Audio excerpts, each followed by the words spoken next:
sarà povero? Go sognare e a me Venezia che da un toco non vedevo. Camminavo parecae, ma non li riconoscevo. Ogni piera c'era smossa, i bassi scheitri e gondole sommerse dalla melma dentro i rii. Tutto il cielo c'era coperto da una nuvolazza nera che veniva da nord-ovest, dalla zona di Marghera.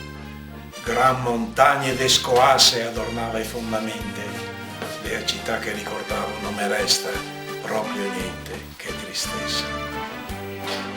Camminando arrivo dritto in un campieo e sentai su due scaini gode sola un capiteo, vedo dove ceti, bianchi, coi ganassi un fia in cavae.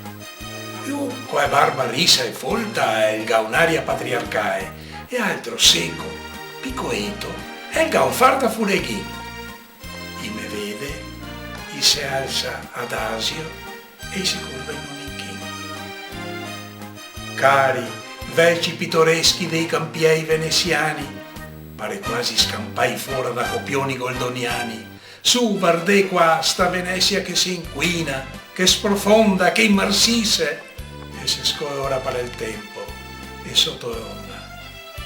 Fosse placidi, tranquilli, rassegnai, ma finirà con la vostra grigia vita, anche a questa mia città. Qua mi sveglio, sulla ganassa sento un fiate sbiseghin, se lagrima, sognando ho insuppato tutto il cuscino.